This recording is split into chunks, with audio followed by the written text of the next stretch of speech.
All right, hey everybody.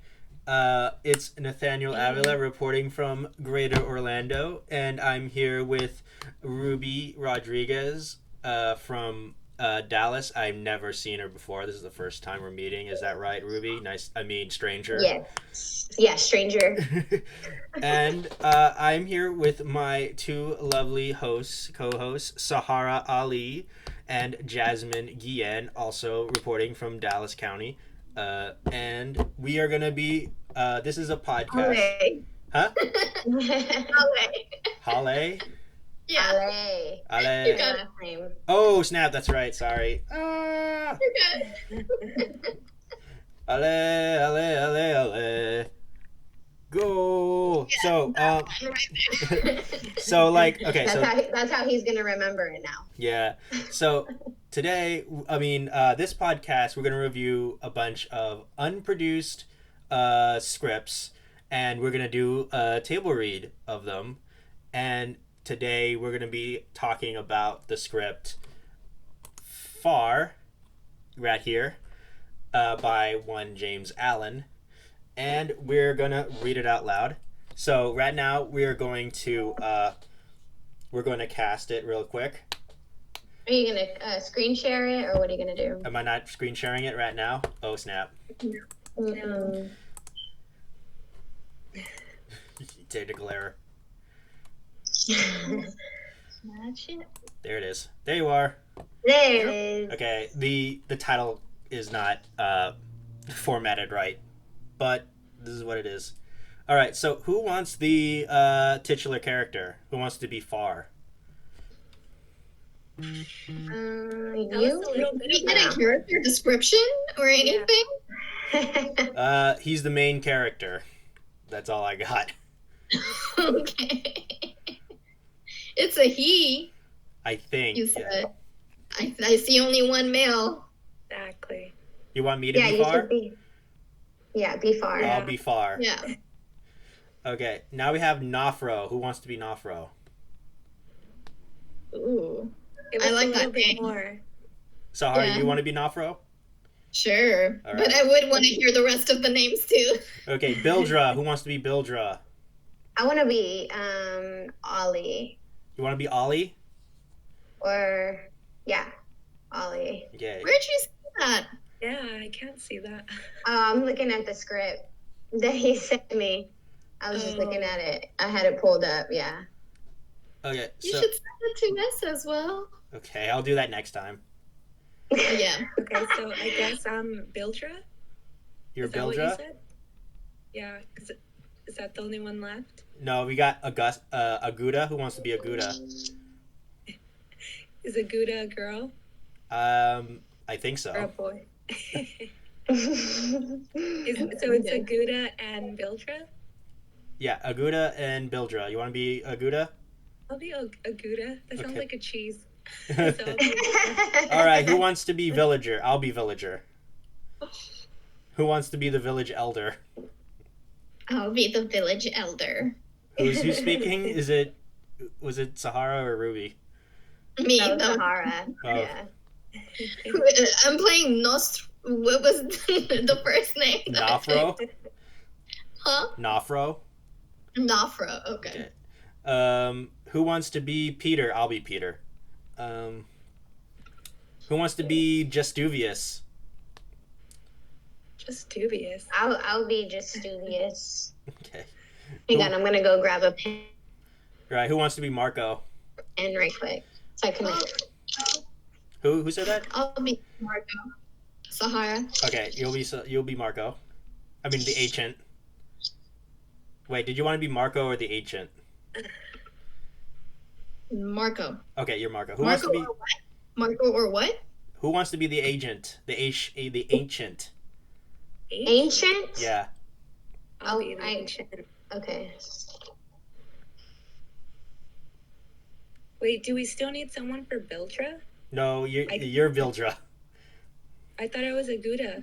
You're Aguda and I'll be- Vildra. Oh. Okay, got it. Who And wants- I'm Ollie and Justuvius, right? Yeah. So I'm Nosfra Who is it? and village elder. Yeah. Nospro, right? Nafro, yeah. Yeah. Village Nafro. Elder and Marco. Who wants to be Bastion? I can be.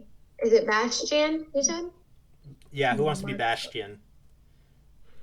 Bastion. I'll be Bastion. It's just dubious. Who wants to be Nupa? Almost had it right. I'll be Nuba. Okay, who is that? Sahara. Sahara. All right, I'll be the Trappers. Who wants to be the Ancient? We still got the Ancient. I thought someone had signed up for the ancient. Yeah, I thought it. Wait, who wanted it? Jasmine. Okay, you're the Ancient. Okay, everybody got their names? How do you spell Bastion? Bastion.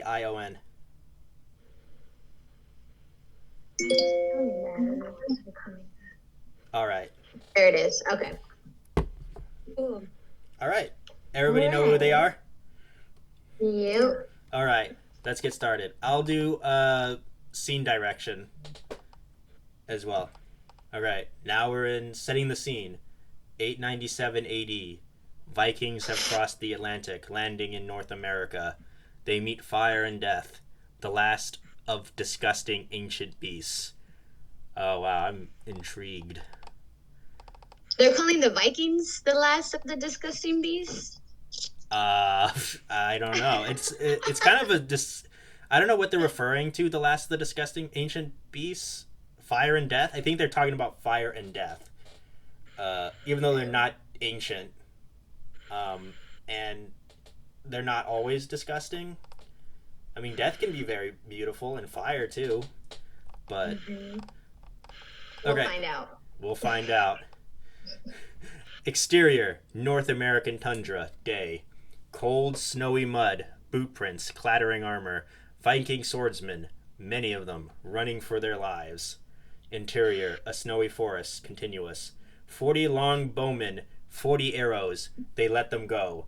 Thwips above their running comrades, closing distance.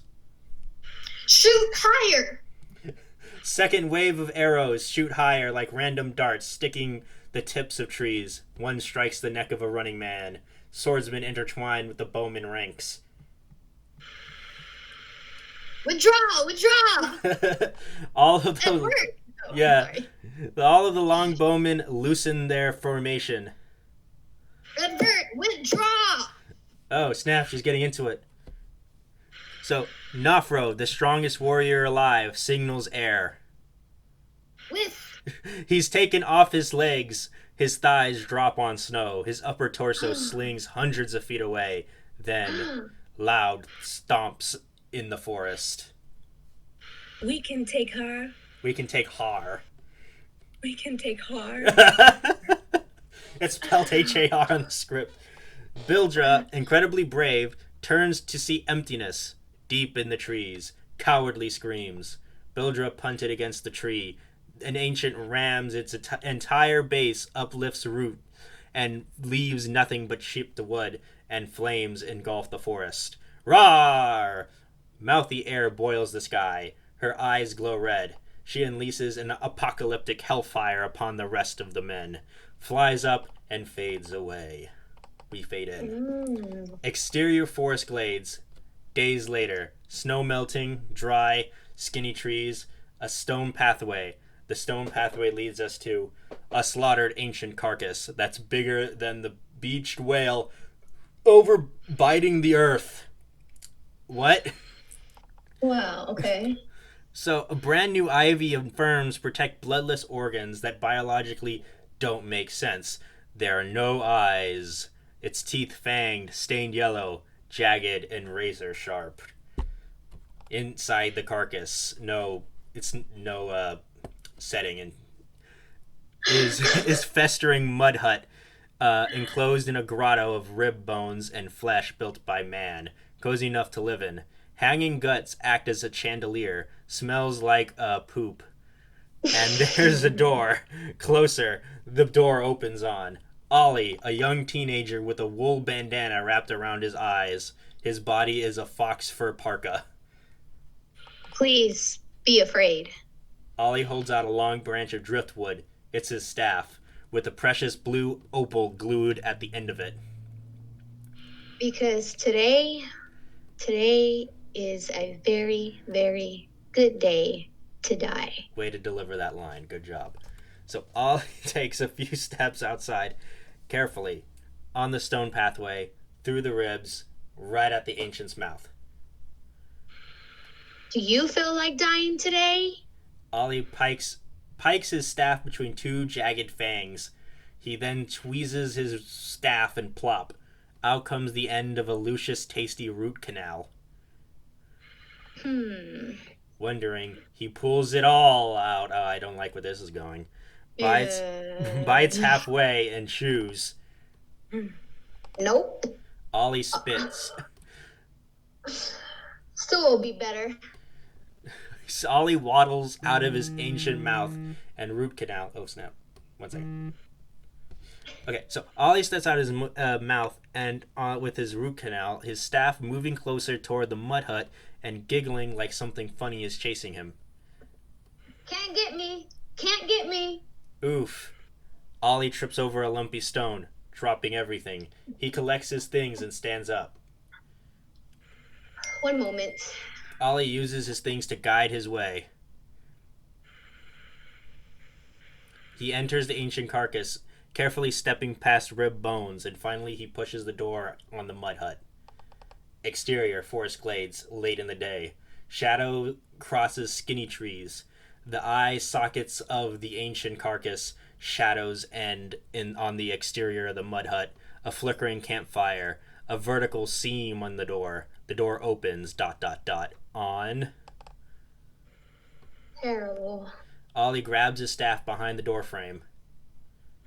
But I guess we're ready. Ollie pulls down his wool bandana, causing the edge of his staff, revealing that he has no eyes. Ah! Ready? Ollie fingers up his bandana, takes a breath, and... Go! Ollie leaves the door and charges to the ancient's jaw. For the last try! Stopping tall before the forest, Ollie raises his staff. I'm the lord of the ancients. The opal of the staff illuminates neon colors and the forest lights up. I am magic. Ollie bunny hops to the ancient's mouth. ... Fireflies perform with his recital. He kicks the throat. He whacks his staff against a fang. He slashes bloodless veins that attract more fireflies. The works, in all caps. So welcome to the barren and ugly. Festivals of bugs and fireflies swarm around him. Blinking blush blue lights from treetops. Where I rule, where I own the north, where I'm almighty, where I'm the... Ollie! Ollie, where are you? This is Far talking, by the way. Fireflies slip away. Come back. The recital ends, leaving darkness on the skies, and right now, Far, 18, wired awake in the mud hut door and wearing a beaver anorak. Coming! What are you doing? Are you insane? Get out of the forest. Ollie pays attention. He finds his way back to the mud hut. Aye. Far grabs Ollie and pushes him inside the mud hut. The door slams shut. The ancient carcass is glittery and blue. A firefly or two. Oh snap, that was a rhyme. That rhymed. Yeah, I didn't realize we were reading Shakespeare. So, exterior forest glades, day. Windy branches, gray skies, then rain. Sounds nice. Great. Exterior the mud hut, continuous. Watery flesh drops off the pelvic bone. Lightning! A quick shower of rain, thunderous shakes, trickling mud onto the stone pathway. And we hear, Ollie! Be noon, Far. What? You can't go back outside like that. You're too uncautious. Uncautious. I'm cautious. You play too much. A windy rain on the mud door. I'm sorry. The door flaps open and shut, showing two dark figures sitting down between the flaps. It won't happen again. The storm ends. Exterior, tundra. A dark blue river, petals and rocks, boulders, texture, farther out, glaciers on the north, then tight. On the two blue eyes of a little wolf, scouting ice craters, ice rivets, the tips of glaciers, then finally the dark blue river. A dead human body floats down its current. When the body reaches a certain point, the little wolf turns its head, it sniffs. A white tiny square emerging from faraway tundra, perfectly camouflaged with white landscape. And when the back of a man behind a tiny white square, who's quiet, smart, strategic. Aguda, 60, moreover fatherly, clothed with a mink coat and leather-strapped harpoon that's rubbing upon his back. Aguda approaches the river, footsteps as light as a bear, maintaining silence, crutching with the white-skinned caribou pelt, open wide, blocking his river view. He layers the belt slowly with his eyes, so his eyes can see the dead human body floating down the dark blue river. Oh my god. The body is about to collide against the river boulder. Smash! The boulder is unforgiving and the body lodges underneath it. Then all of a sudden, a terrifying white claw crashes the other side of the boulder. It's an ancient, extremely large, and powerful. She flies into the air, with precision trajectory, a smooth, soakless stride, landing fiercely on the boulder. Her clawed feet knuckle a rocky surface. We hear the crunching of her bones. She perches up for a glimpse of the tundra landscape, exhausts her stomach toward the hips of glaciers, because she's thirsty. Oniguda, incredibly still, blurry behind his tiny square, the ancient turns around and sniffs loudly. Soon at the dead human body, churning underneath the river boulder, tasty. Aguda frees an arm. He grabs his deadly sharp harpoon. The tip of the harpoon raises above his caribou pelt and crashes in sights with the ancient lurching around, then huffing heat. The ancient squats and roars, ah! And the deadly sharp harpoon lowers below Aguda's eyes. Then the ancient yawns with ferocious fear and chews air, stands high, and then thrusts himself to the left, diving over the dead body. Splash in the river! Aguda smirks. She's gone. The river is intact. Suddenly, the river shudders open. The ancient ascends the rockets of the air. Water belts off her lips. She opens her mouth for another roar. Ah! The tip of Aguda's harpoon points perfectly straight and steady. The ancient, she breathes fire. Her world becomes hot with pink yellow. Roars. The ancient passes through her own breath of fire. She lands on the tundra. They meet once and the colors dissipate. Woof! Says the little wolf, and the ancient hurls forward and lightning past Aguda. Yep. Oop, I'm reading your part. You're stepping on my lines. Throws his harpoon, and it flies and impales the ancient's forehead. The ancient slides dead past Aguda into the river as Aguda's eyes remain still. Oh no. Wait, why did it say that? That's weird. I know, right? So weird. What was I weird? don't understand. When Aguda says woof. Woof.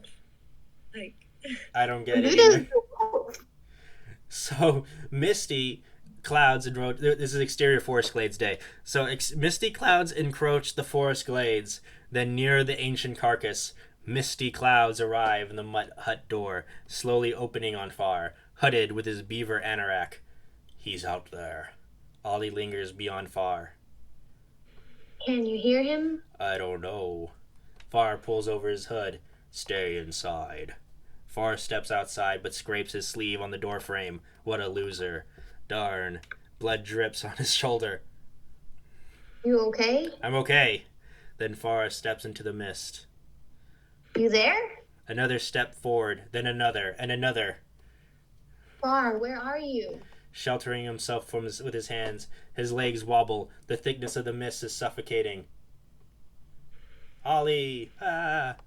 The ancient's jaw shouldn't be more than 2 yards away, but something is wrong. The mouth is closed. Fangs are clenched, no longer biting the earth. Far! Shh. Ollie is outside the door frame. Far. The mouth's closed. Shit. Nice. Far takes a step on the tome pathway. Ollie grabs his wooden staff behind the door. Far walks in a meaningful hurry. Watch out!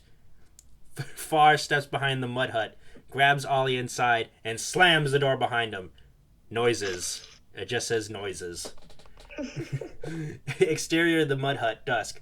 On Far, slowly bending out of the open door, then taking a step outside to the ancient fanged mouth that's now clenched shut and impossible to enter. Damn. Noises of breaking trees. Far hoods his eyes. Just leave us alone. Far touches the torch of a random direction. You hear me?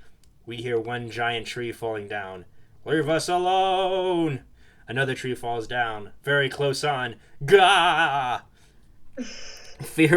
Far runs as fast as he can from a falling tree. Branches and twigs rain down upon his path.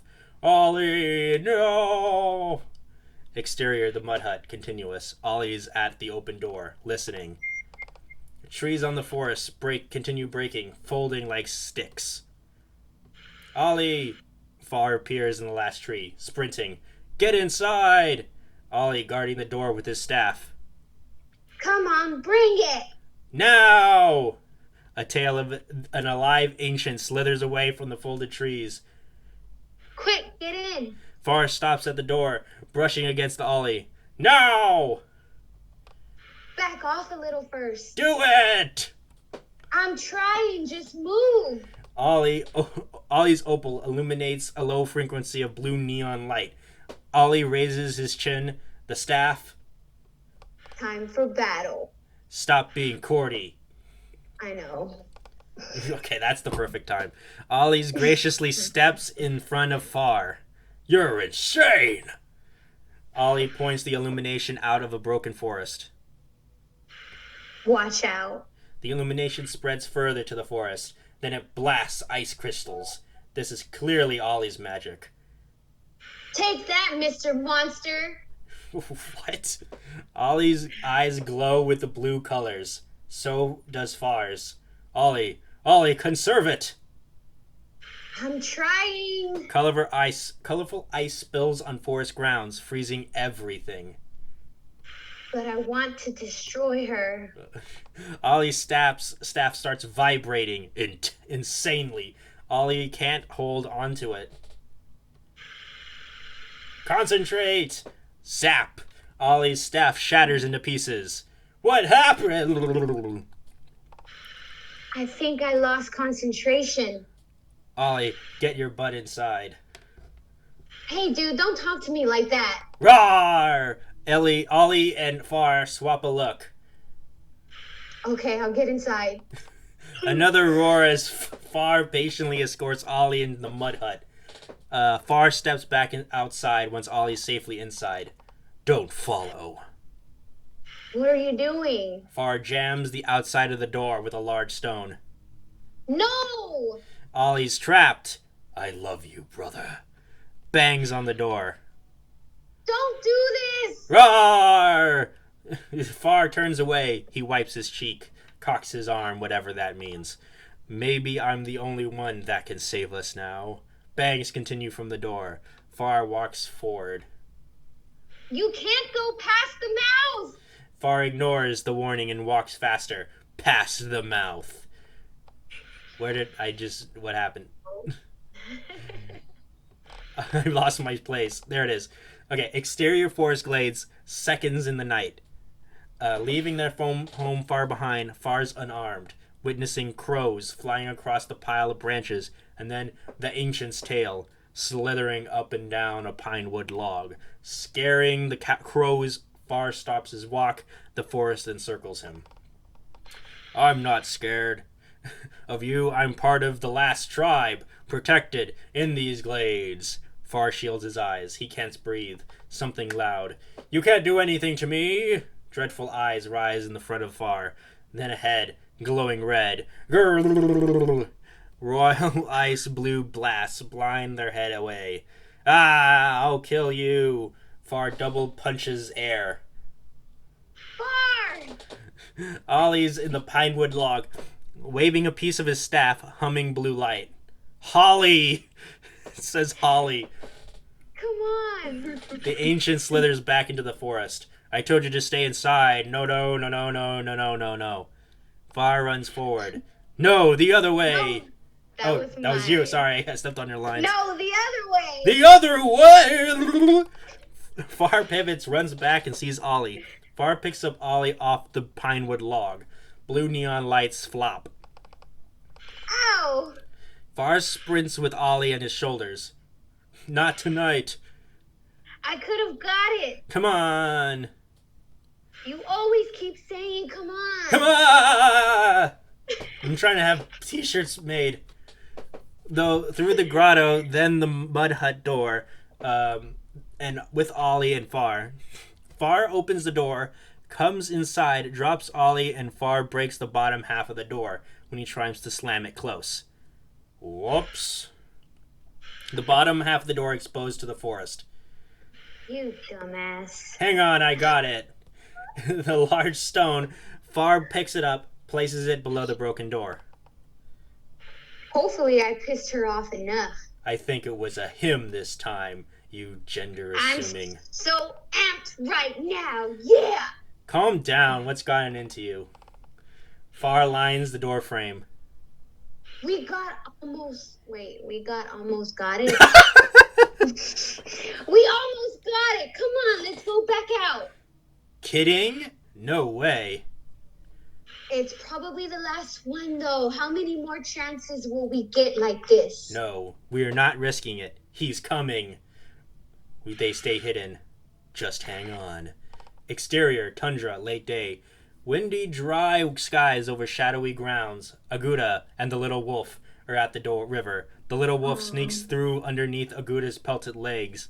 Aguda pets the little wolf, and then sees his harpoon impaled in the ancient's head. Nice shot, right? Aguda continues to pet the little wolf. Exterior, I river. want to pet the wolf. What? I was like, I want to pet the wolf. Okay. Exterior, river shoreline moments later at the base of the water. Aguda yanks the harpoon out of the ancient's head. Damn. Aguda inspects his harpoon. The tip is splintered in two. Aguda huffs disappointment. You broke it? The little wolf wolfs. Yeah. Then you should have attacked it before I threw the thing. Woof. It says wolf in the... Woof again, I dare you. Oh no. The little wolf takes a few steps forward and nibbles at the ancient's eye. Good boy. The little wolf licks the eye, then wolfs. You know it. You're one strange dude. Exterior, the river shoreline, seconds later. The sound of a chunk, and then Aguda slices off the ancient's head, using a large sickle that's attached to his harpoon. Aguda removes the sickle and puts it in his caribou pelt. They're getting older. Wolf, the little wolf, is also impressed. This may be one of the last ones. Wolf, Aguda stands tall with the head. Heavy guy, though. Aguda strong mans the head over his shoulder. He walks off with the wolf. What? Farther downriver, past the ancient's headless body, picking up pace, Aguda squats down on the head, pulls it around his neck, and floats it into river, sending a message. Exterior, tundra, continuous. 50 feet away, the river is a sleigh entrenched in a snowbank. The sleigh is holding onto supplies, and the once floating riverman, now cocooned in a separate and darker caribou pelt. Aguda's walking to the sleigh, and his harpoon, and the little wolf, following with a woof. Okay. Aguda reaches his sleigh. He sets his harpoon between the supplies and is careful not to disturb the cocoon. Aguda picks up two cords that are tied to the sleigh's front side. He pulls them and the sleigh moves. Come on. Little wolf looks at Aguda. Wolf. We got a long walk. Exterior, forest glades, night. Insects in a pine wood log. Then, the eye of an ancient blinks away from the insects. Seriously, let's go. There's a campfire seen through the door's broken half. Alright, you gotta listen, man. Listening. Water splashes, campfire disappears. Interior, mud hut, continuous. Far and Ollie are standing together. Far pulls away on an empty bucket of steamy, wet logs. I had to pull out some steamy, wet logs this morning. You know what I'm saying? Too much info, Nathan. What was that? Too much info. Oh, sorry. Okay, you're almost acknowledging what I was almost eating. Far shakes the last drips of the bucket. You don't have to be a hero all the time. Me? Above the wet logs is a cobble pot filled with a root canal stew.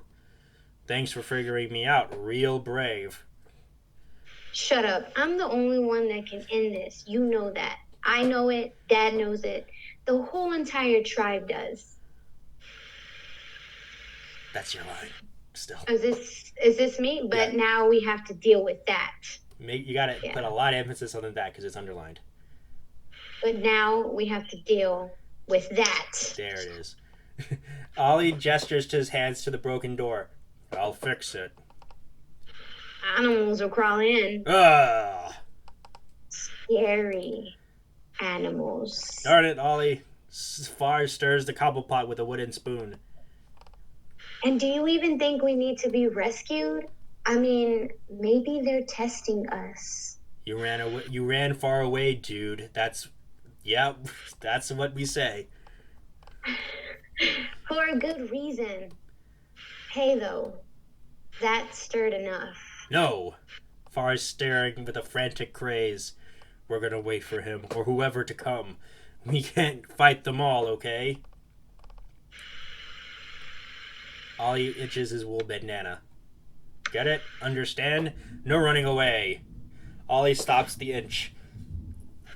I hate it here. Aguda's dragging his sleigh with a large, thin plate of snow, then ice, clearly below the snow, melting from sunlight, because we're on a frozen lake, placid, but waves slosh on the boundaries of a now large open waters, miles wide and miles long, seagulls even, chirping for Aguda's sleigh towards a haze of orange, when a tall campfire. Nupa. The tribal village is around a campfire.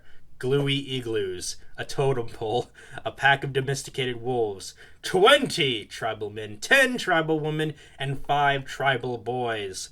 10 nightly routine wearing different parkas, anaraks, each equipped with a blowgun or a harpoon leathered at the waist, fishing poles by small ice cracks.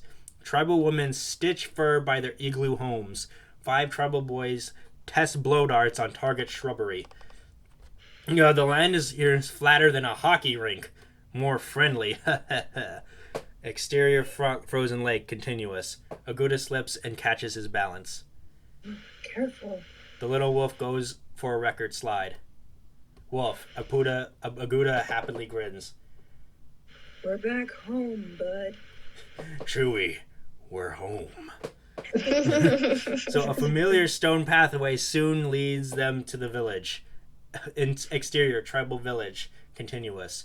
Tribal men pour pails of water on their igloos. The liquid turns into a quick ice. 5 tribal women begin constructing more igloos. They box together heavy ice cubes, then slam them brick by brick. Other tribal men sharpen knives and sharpen harpoon sickles with stones. Crafting doors, igloos, a harpoon lays at the igloo entryway. And it's very special here. Very peaceful here.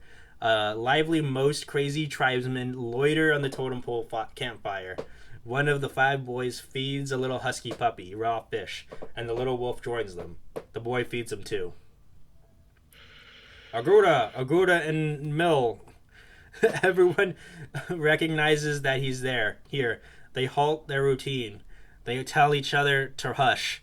Then, when they see Aguda drag his sleigh a few more inches, He's now in the very center of the village, by a totem pole. Aguda is very tired. He takes a knee. He bows his head. Heritage medicine! A young 30s tribal woman named Nupa exits her igloo. She approaches Aguta, his sleigh, then cocoon of caribou fur. Nupa turns into a look of grief. I'm sorry. The loitering men came over and lifted the cocoon body. The loitering men lay it gently in front of her igloo. The loitering men leave it alone. Nupa, I'm so sorry. Nupa, Nupa, yay. Nupa, Nupa, Nupa, yay. Everyone respects their privacy. Everyone leaves. Nupa and Aguda begin to cry. They hug. I'm so sorry. The village elder leaves the entrance of his igloo. The wisest man on earth. Strange, nonetheless. Aguda. His strength and bravery will live on. That was great. That was a great voice. The village elder steps in front of Aguda and Nupa. I should have went with him. The village elder gently puts his hand on Aguda's shoulder. Yet Aguda notices something's off. Where are my sons? They are not here. Where'd they go? They went to hunt. Aguda says ... Aguda turns his head at Nupa. She thinks sadly. I couldn't stop them. Did you even try?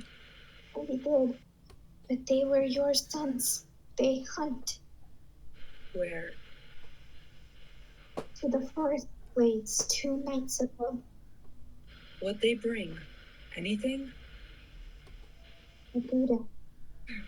They are dead. No! Did you say don't? Yeah. Okay. Aguda thinks twice before doing something dumb. Did you get the head east? Aguda gets impatient. Did you kill her? There's more still. Aguda, I'm going to get my sons. you're putting us all in danger. Aguda shakes his head with doubt. Nupa pretends not to listen. You're safe here. Maybe so. Aguda and the village elder nod with understanding. Rest first. Aguda says ... Please. Aguda bows his head at the snow. Then I'm going.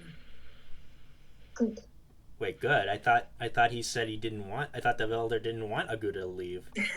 He didn't, but then he said, "You're safe here." And then the elder's like, "Maybe so." And then they both nodded to agree, like, "All right, we know what you got to go do." Okay. Yeah. He was like, "Oh, I forgot where I'm staying is safe." Okay, you go. Aguda turns around and walks. The village elder remains stoic and cold. No, and old. And he's stoic and he's old. Did I mention how old the elder is? If I didn't know how old she was, I would have made her older. Okay. Exterior forest glades day. The ancient carcass was never looked so damp. Wonderful. The stomach is clean, forest grass is green, little bits of blue sky are seen in the trees. Interior, the mud hut, day.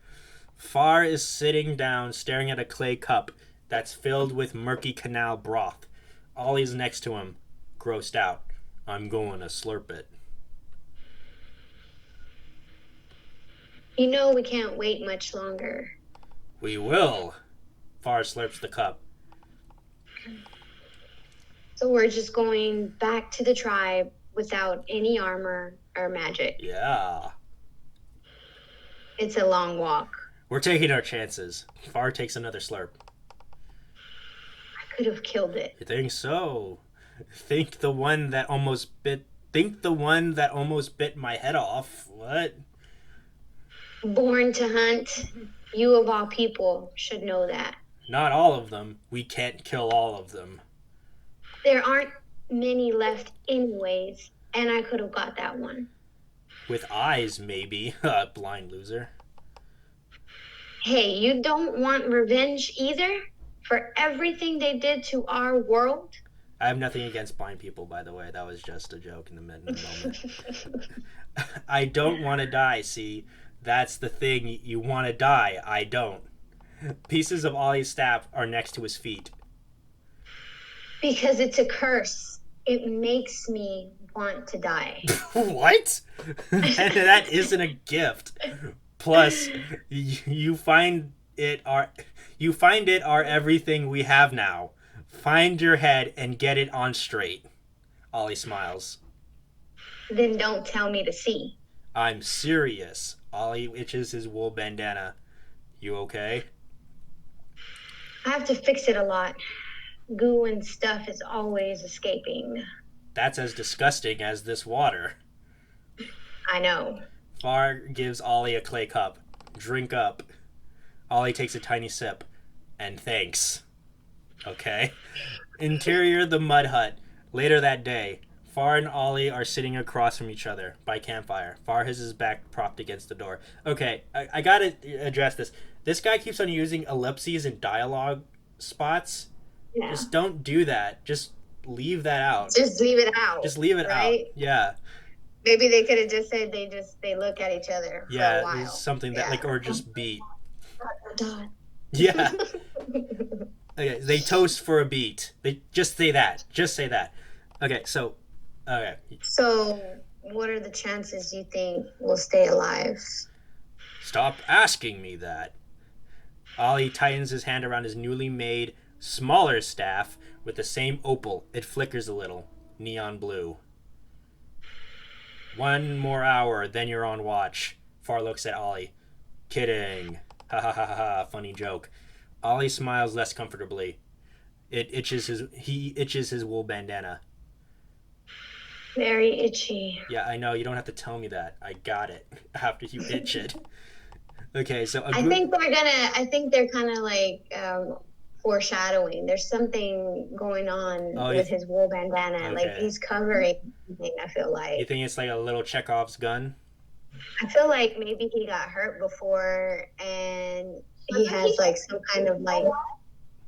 Huh? Isn't that what the bandana was for? Covering the eyes? Yeah. I think so. Wasn't it covering his eyes or something? I think he hurt his eyes or something and they're still healing. Yeah, I thought he just didn't. Like I thought he that. didn't have any eyes, like at all. Like it's just skin. Yeah, he doesn't have any eyes. Yeah. I don't know. Okay. So the exterior, the tribal village. Day. Aguda exits the entrance of his igloo, waking his eyes from the sun. Over the village, the frozen lake, calm and peaceful. Aguda grabs his harpoon and straps it over his shoulder. Interior, Nupa's igloo, continuous. Nupa wakes up from a stick bed and warm blanket, watching Aguda across the entrance of her igloo. Then to exterior, the tribal village, continuous. A few yards adjacent to the totem pole, Aguda kneels and prays. Villagers pray with him. Then lastly, the village elder. You should probably put on a parka. I will. Have the dogs stay alert. They don't have the heart to kill an ancient. They have more heart than anyone here. Get your sons. Aguda leaves the village elder alone. I might be far and a while. And a while. Aguda exits the village, leaving his slave behind. I'll find them. The village elder smiles. A little wolf loops between the village elder's legs and catches up to Aguda. Interior mud hut. That afternoon. While the game of whittle is consumed by the light of the campfire. Whittle is the precursor to chess played in the mud. Okay. Then Ollie and Far thinking about the next move. Queen F5? How do you say that? F5. I think he meant to say F5, but Oh, Queen F5. Far moves Ollie's queen in his head. Check. Ollie ponders to himself. For a while, I thought I was a king too. Benign. Far contains laughter. Benign.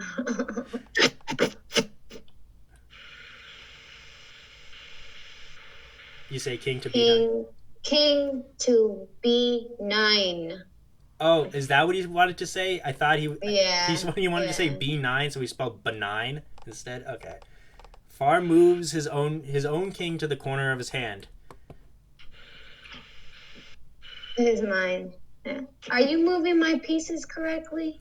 Far stretches his neck. Checkmate. You've won. I still love you. Me too. Now the ellipses is at the action line. How's the door? Shut enough. The door is sealed with a large stone from earlier. You sure? I'm sure. And are you still hungry? I know I am. Thirsty, sorta. We don't have much broth left. I'll fetch some later. We should also turn off the light. Ollie.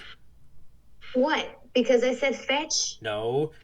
Ollie itches his wool bandana. Stop itching it.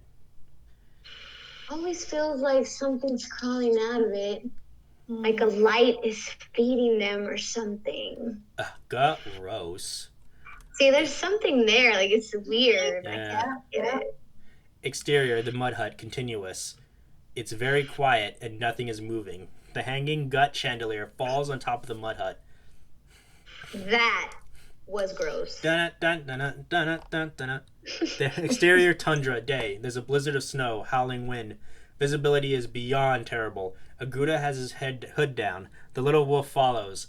A ditch comes near. Aguda sees it and lets go of the cords. There. The little wolf hangs behind him. Then the little wolf sees Aguda unstrap his harpoon. Aguda takes off his caribou pelt. Almost naked, oh no. He widens his pelt and becomes camouflaged with the blizzard. Get ready, little one. Wolf. The little wolf pokes out. Aguda stretches his pelt even wider. No. A blast of wind sails him backwards. Wolf. The same force of wind beyond rolls him into the ditch. Wolf. Aguda is drenched with snow. Nupa. Aguda gathers himself. Then he peeks above the ditch. Wolf. The little wolf hurries over. Aguda quickly grabs the little wolf. They bunker down in the snow. Time slows. Their eyes stay open. Still, very still. We hear their breaths. Above the ditch, 3 ancients crawl in synchronization, snarling off snow from their snouts, growling, fighting for their lead. One barbarous step at a time. Pondering through the snow, the ancients come straight up to the ditch. They squat down.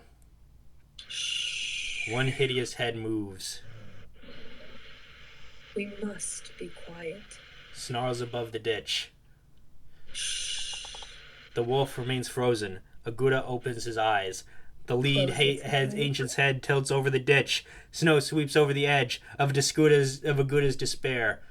But that is where we have to end it today. That is as far as we can go. Our time is now up. Oh, dang it. We made it. 32 pages. That's Yeah, pretty good. 30 pages. I wanted to keep going. I was into it. Yeah. So, did you guys like this script? It kind of like I'm curious about it. I am very curious about it. Really? It has a pretty good storyline. It's just the formatting of the script is not as organized. Yeah. What do you think, Sahara?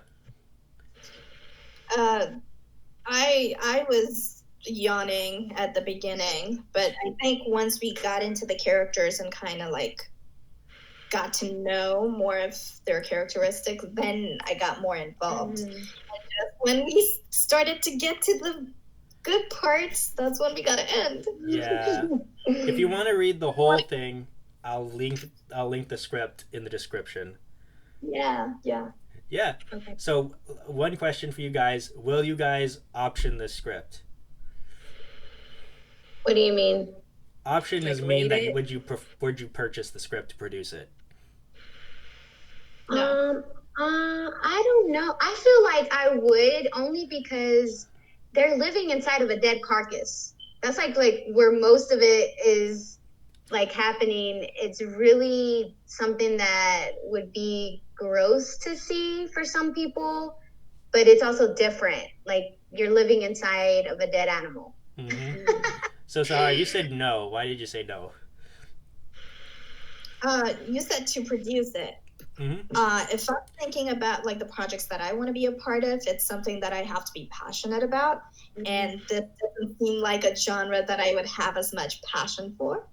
As wonderful as it is, but if it doesn't grab me from the get-go, it's probably not going to be a bet for me. Yeah.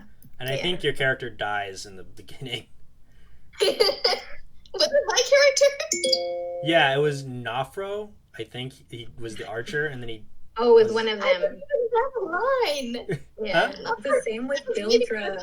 Bildra died with Nofro. Yeah. Yep. They both died, just no lines. I think at the beginning they were trying to show the ancients and how great and big and powerful they are, Like, so that the threat is discovered at the beginning. Yeah. All of Nafro's nines were like, get ready, fire, ah. eh. Oh yeah, at the beginning, yeah. Yeah. So, Jasmine, would you option this film, the script? Yes? No? I'm gonna go with what Sahara said. Same thing with me. Like, this is more of a time period piece, and time period pieces are great because they bring in a lot of culture and history. But if I'm not passionate about it from the get-go, then it's not something that I would personally produce. But as in general, like, perspective, it has a good time period setting. Yeah, I think this is a pretty good script. I just wish you wouldn't say wolf every single line. Maybe that's how he communicates. I think so. There's like magic and stuff involved. So I think with him saying the wolf, like I think they're insinuating that he's actually communicating with the little wolves. I thought it was the wolf saying wolf. They both say it. Like it feels like sometimes the guy Aguda says it, and then mostly it's the wolf. Like wolfie, but Aguda will say it, and I feel like maybe they didn't have to per se say wolf, for him to say it, but like he is talking to the wolf, and I feel like maybe he does that. Every time Aguda says wolf, it's like he's agreeing with the wolf or asking the wolf, and then when they say wolf, it's like, okay, then let's go. Yeah. Okay. Hey guys, I really enjoyed this and I can't wait for the next episode, but my next call is up, so I'm gonna head out. Y'all enjoy. Bye. And see you soon, Sarah. Bye. All right. The only other gripe I have about the script is get rid of all the ellipses. Yeah. If it's just ellipses in the dialogue. Yeah. Because it just that kind of makes it weird, yeah. So, overall, I think this is a good script. Just keep reading. I think this is like the 6th version of the script. It might not be, but I think it's pretty good.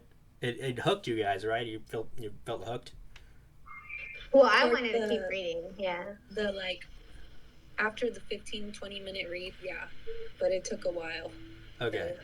Do you think the first act was a bit slow? It was pretty slow. All right. Well, that was Far, and I had a great time with you guys. Did you guys have fun? I like it. Yeah. It was nice and peaceful. All right. Well, I'm looking forward to next week. All right. So, bye. Bye, Jasmine.